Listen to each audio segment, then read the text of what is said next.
Hello, everyone. Welcome back to the Literature Channel. I'm Tim Wilson. This is the second of 5 lectures that we'll do on Plato's Republic. In the first lecture, we looked at the basic structure and overall approach to the work as a whole.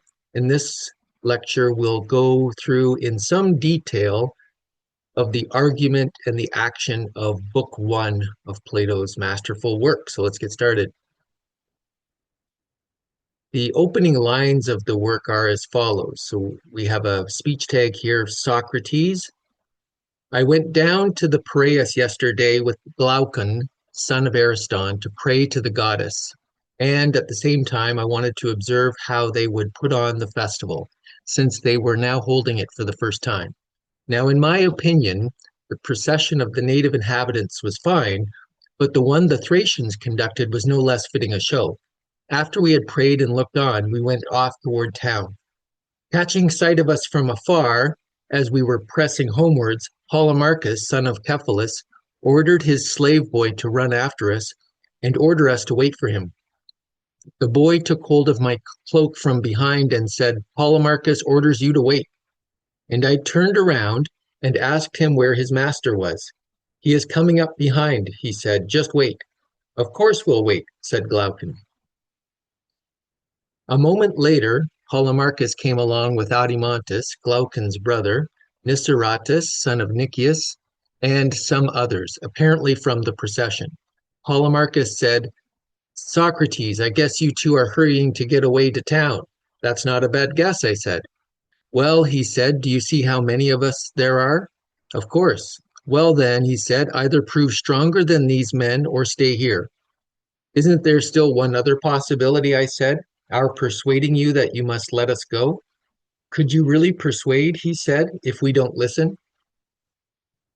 So those are the opening lines, and we obviously won't have time to go through the entire work that closely, but I think as we'll see, just looking at those few lines, how rich the work as a whole is in terms of the argument, the action, the underlying images, and right from the beginning, as we said in the first lecture, I went down yesterday to the Piraeus, is evoking this unifying theme of the descent into the underworld. He said he went with Glaucon, son of Ariston. So this is the father of Plato, Glaucon, and Adimantus. They're brothers in historically. But Ariston also means the best, or let's say the good. And we will see that in the peak of the dialogue, Socrates is not able to describe the good as such and has to refer to images, or what he calls sons of the good, products of the good. Socrates is the only one who speaks in the whole dialogue. It's a narrated dialogue. So the technical term is diegetic. This is a key distinction, as we'll see when it comes to the critique of poetry that we're going to find in books 2 and 3, as well as in book 10. Now, Socrates says at that point that, for instance, one of many points he brings against poetry, he says that he would, in the just city that they are going to construct, they would prefer to have mimetic poetry, because in that way, people are not pretending to be other things, because in their city, everyone has to stick to one art. So already we see this is going to be ironic. This is a narrated dialogue. It's not mimetic. And we'll go into that distinction a bit further. So the dialogue does not present the event as such. It's narrated after the fact. And the entire Republic takes the form of this Socratic recollection of an event. And the event doesn't take place that long ago. It happened yesterday. And the event that's being recounted happened close in time to the actual recounting that we have in the dialogue. In fact, given the length of the conversation probably took all night to unfold.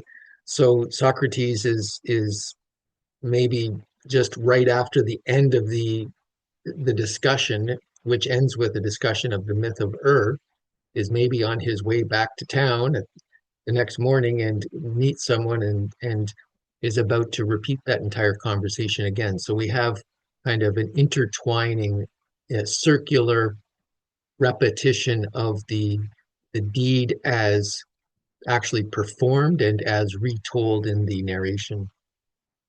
The events that take place are taking place in the Piraeus in terms of the setting. This is the harbor of Athens. It's about 6 miles, as you can see on the right here of the slide. It's about 6 miles from the city proper. There were these long walls during the Peloponnesian War and preceding that connected the harbor and the walled harbor of the Piraeus to the walled city of Athens. And so we had a bit of a hike there. Socrates would have had a bit of a hike of about 6 miles to get down to the Piraeus and was about to take the long hike back when he is held up. The setting being, let's say, on the margins of the city, not technically outside the city, but on the margins of the city, mirrors the relation of the philosopher to the city. So Socrates is presented as, in one sense, someone who never leaves the city. So they make a point in a couple of the dialogues to mention this. The only dialogue he does leave the city is the Phaedrus, notably. And so he's one who is always in the city, but he's also always one who transcends the city in questioning its standards. So we learn also in these opening lines that they had gone down to see this festival, including a festival to a foreign goddess, and that he made this descent to pray to the goddess as well as watch this festival. We find that this later on that this goddess in question is Bendis, which is a Thracian goddess. So we see in that we see an Athens in decline, we could say, where other customs are embraced as equally valid to the Athenian gods, the Athenian customs. For instance, Socrates says, as we just read, in my opinion, the procession of the native inhabitants was fine, but the one the Thracians conducted was no less fitting a show. So we have this Piraeus, which is this port where we have an intermingling of different cultures, ways of life, ways of worship, and a leveling of distinctions that should be proper to the city as such. Also, historically, the Piraeus was the center for champions of equality and the Democratic Party, and a center of resistance against the 30 tyrants who ruled Athens from 404 to 403 BCE. So this resistance to the tyranny of the 30, Cephalus, a character we'll meet later in book one, and his family was involved in that resistance and would later be put to death because of that.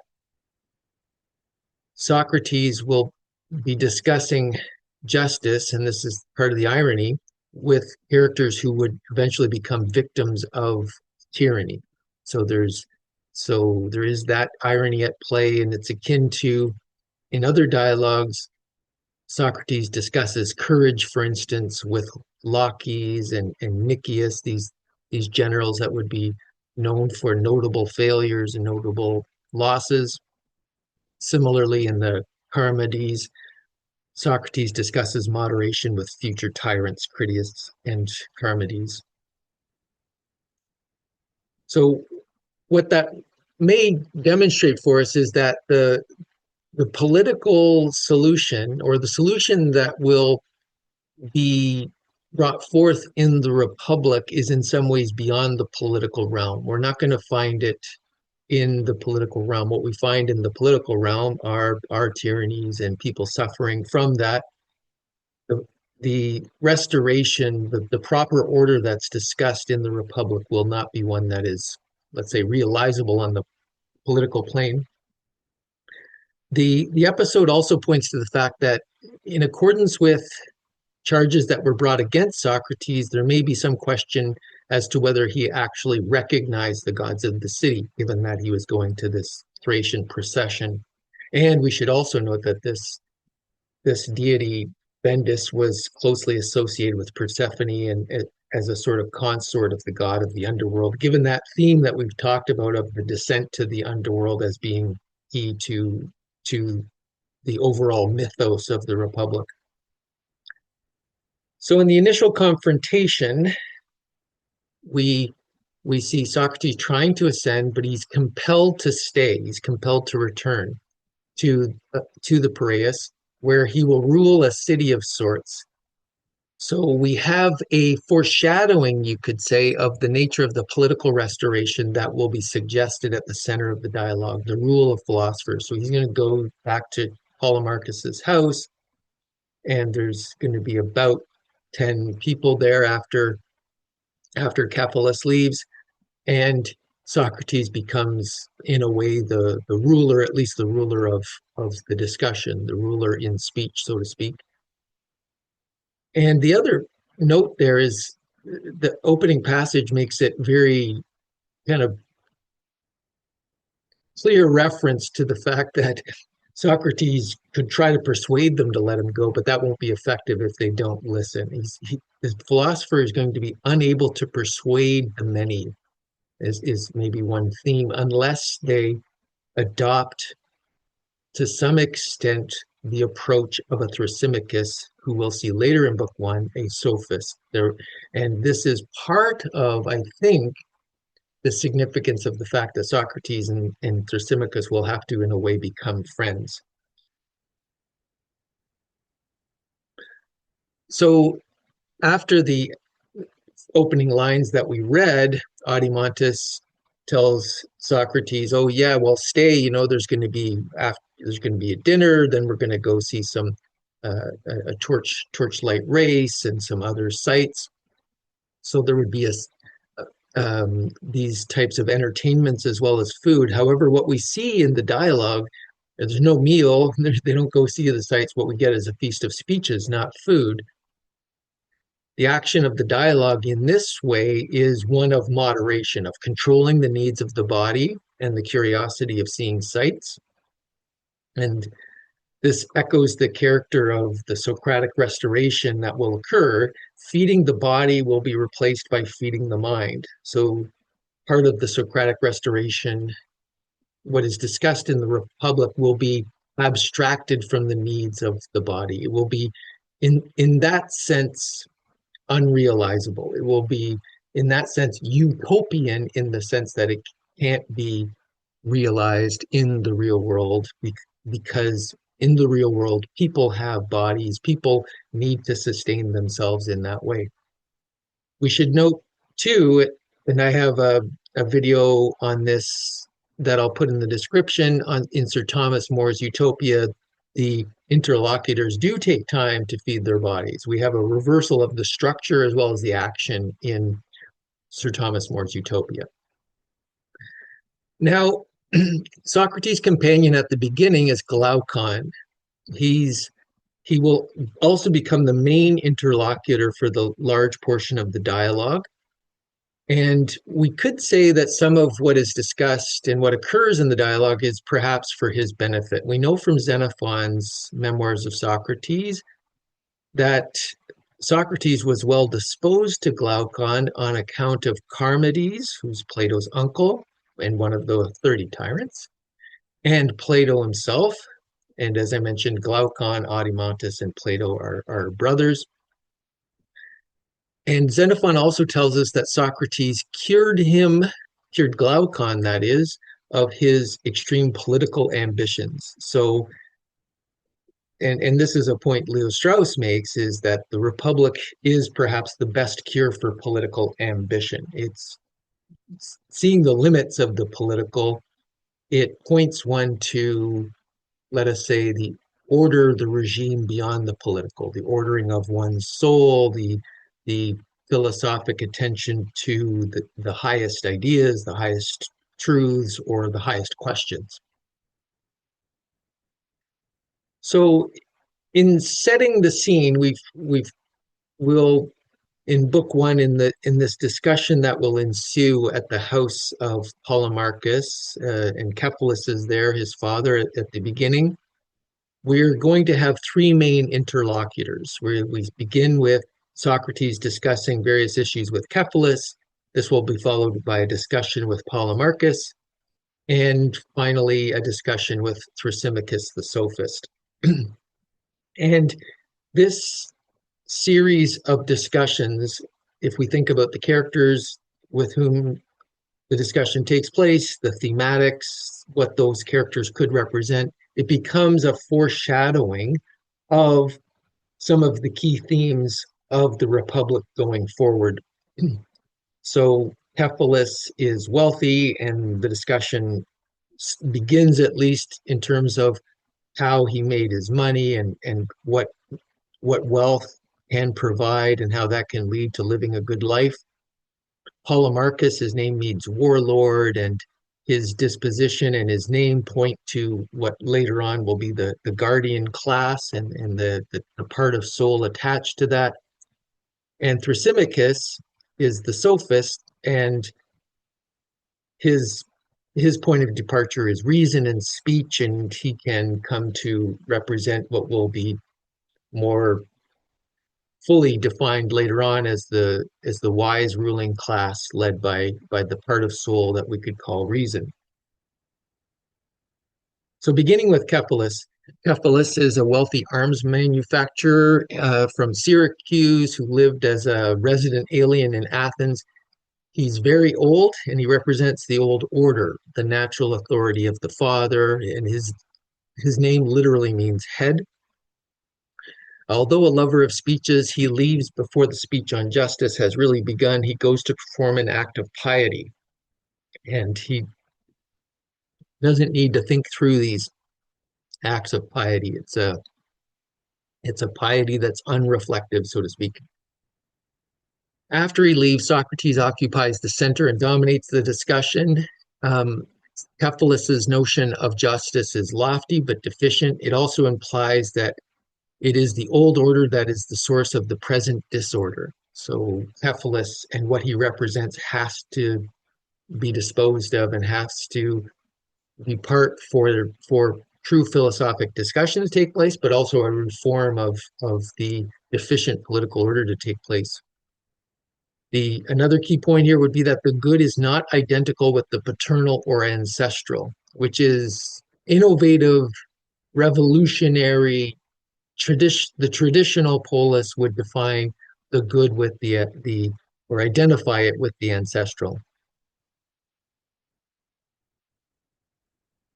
So the conversation with Cephalus is divided into three main parts, beginning with old age, then on his wealth and what that provides for him in terms of allowing him to lead a good life, and then on justice. So Cephalus's first speech has to do with the evils of desire, eros, and he feels that old age frees us from this tyrannical master, and notably he quotes Sophocles there, a poet. Similarly, he had earlier said that he was interested in conversation increasingly as his capacity for physical pleasure wanes. So Cephalus, in a way, initiates that notion that will be carried on throughout the Republic in both word and deed, the marginalization of eros. Next, the discussion turns to how wealth may be responsible for making old age more enjoyable. Wealth or substance, in Greek that's ousia, which would later become abstracted, so to speak, by Aristotle more fully, but as a name for being as such.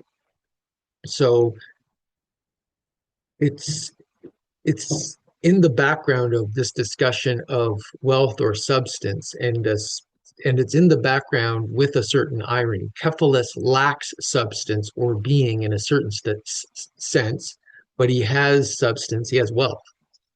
Socrates asks if Cephalus has produced his wealth himself or if he has inherited it, and he asks it in this way. This is a quote from the Republic. "The reason you see is that to me you didn't seem overly fond of money. For the most part, those who do not make money themselves are that way. Those who do not who do make it are twice as attached to it as the others. For just as poets are fond of their poems and fathers of their children, so moneymakers too are serious about money as their own product. So the examples of bringing forth or producing that Socrates uses, poets, fathers, are ones closely associated with eros, and they'll also be tied to the good later on in the discussion. The highest point of the Republic, what is the good as such? We only know the good in terms of its likenesses, its products, its children. So the question of justice is raised after Socrates asks, what is the greatest good that Cephalus has obtained from his wealth? The greatest good, according to Cephalus, is paying one's debts and telling the truth to other men and sacrificing to the gods. So wealth allows all these things. Socrates' response narrows the issue to the question of dealing justly with many, limits the question to justice, not, and eliminates the question of piety. And again, from the Republic, what you say is very fine indeed, Cephalus, I said, but as to this very thing, justice, shall we so simply assert that it is the truth and giving back what a man has taken from another? Or is to do these things, these very things, sometimes just and sometimes unjust?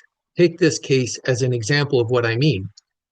Everyone would surely say that if a man takes weapons from a friend when the friend is of sound mind, and the friend demands them back when he is mad, one shouldn't give back such things, and the man who gave them back would not be just. And moreover, one should not be willing to tell someone in this state the whole truth. What you say is right, he said. Then this isn't the definition of justice, speaking the truth and giving back what one takes. It most certainly is, Socrates, interrupted Polemarchus, at least if Simonides should be believed at all. Simonides is another Greek poet. Well then, said Cephalus, I hand down the argument to you, for it's already time for me to look after the sacrifices. Am I not the heir of what belongs to you? Said Polemarchus. Certainly, he said and laughed, and with that he went away to the sacrifices.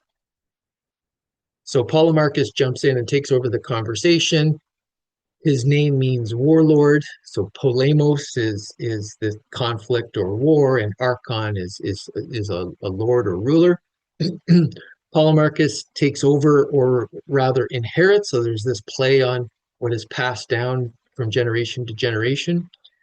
But in this taking on of the argument, another aspect of what Cephalus initially said is omitted. He omits the part about telling the truth. He just sticks with this, what is, let's say, distributive justice? What is the proper way of ensuring justice in terms of giving to each what is due? And this principle echoes, again, something that will be raised later in the Republic, that is, the good society requires the telling under circumstances of untruth. So this notion of justice as truthfulness is kind of silently dropped off, and it points forward to in the city and speech that will be constructed in books 2 to 4. That is certainly the case. In that society, there will need to be untruths. So Socrates refutes certain claims of what the just is in book 1. However, they all contain positive elements that will be retained going forward. He refutes this initial notion of justice as giving to each what belongs to them. For instance, in the passage we read, he says, it's not giving a weapon to a madman, for instance.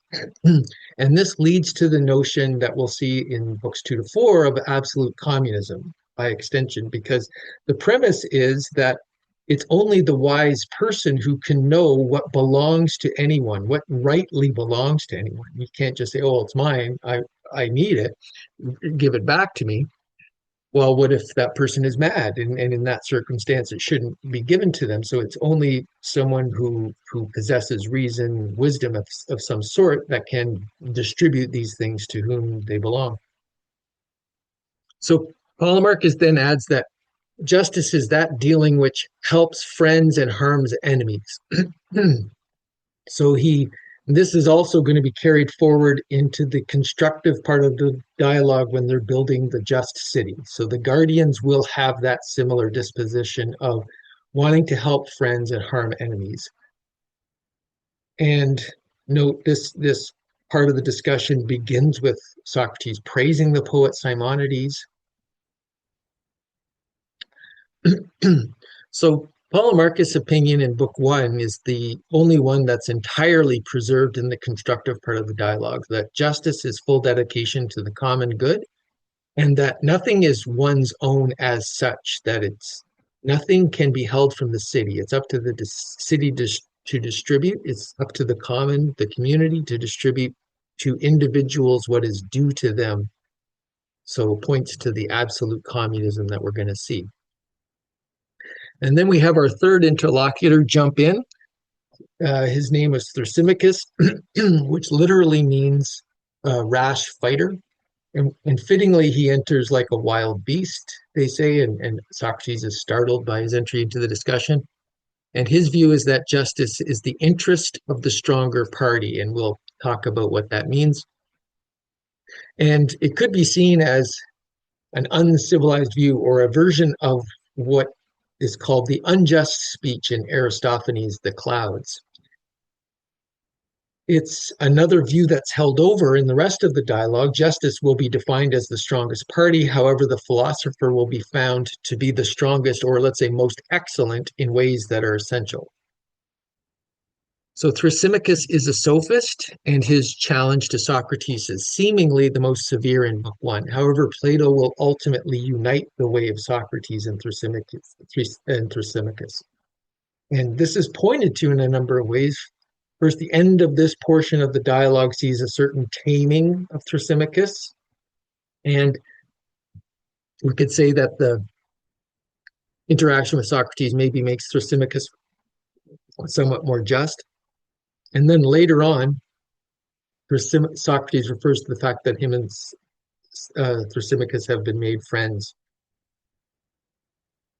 And so this position around what justice is for Thrasymachus, here's a quote from Thrasymachus. And each ruling group sets down laws for its own advantage. A democracy sets down democratic laws, a tyranny, tyrannic laws, and the others do the same. And they declare that what they have set down, their own advantage, is just for the ruled.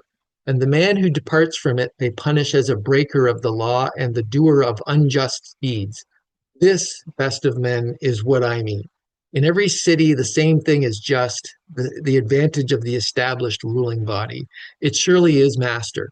So the man who reasons rightly concludes that everywhere justice is the same thing, the advantage of the stronger.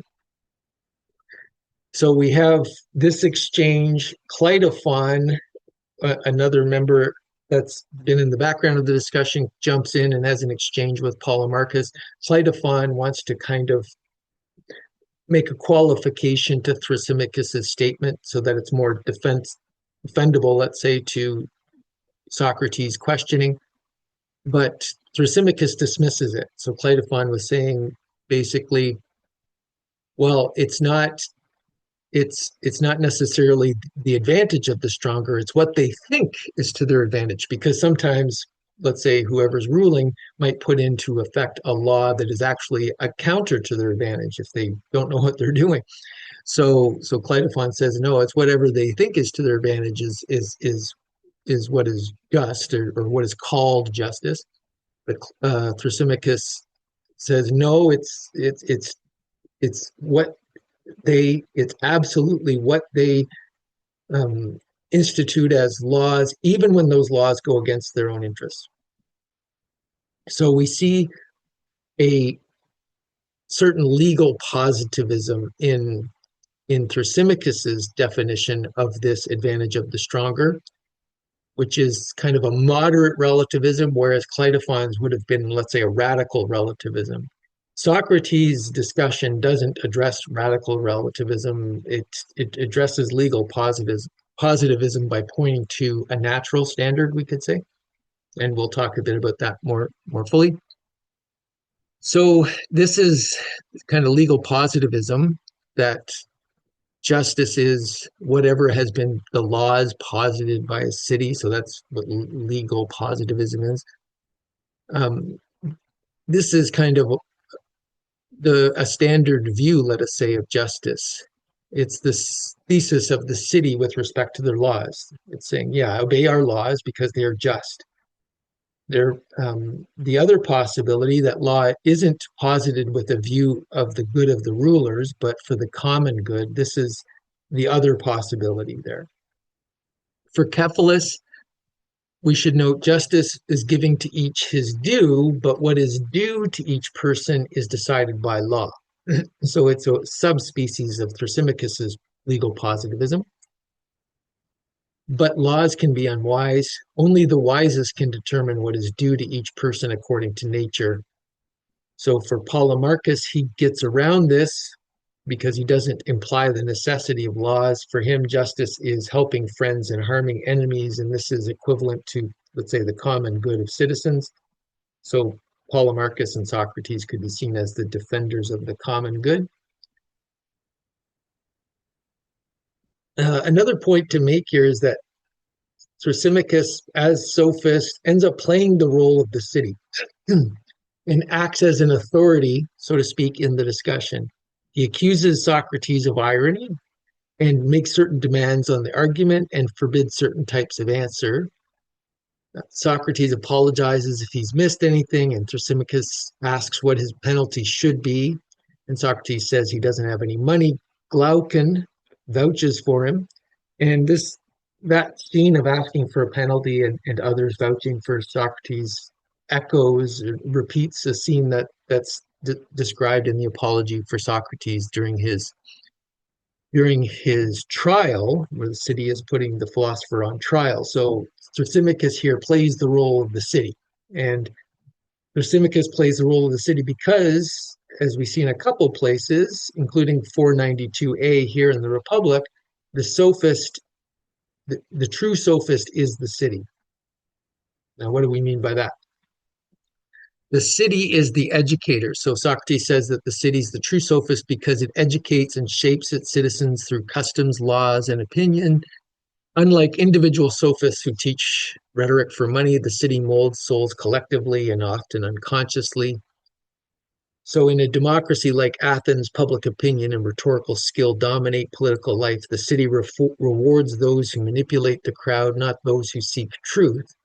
So the city kind of institutionalizes sophistry, and there's certain irony to this point, right? The city, which condemns sophists for corrupting youth, is itself the most powerful corrupter. It teaches citizens to value reputation over truth, persuasion over knowledge, and conformity over inquiry.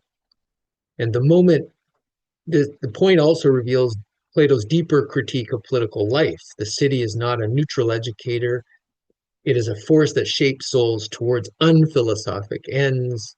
The philosopher must recognize this if they're to be philosophic and break from that attachment to the city and seek liberation from the city's grip, much like the prisoner escaping the cave later on.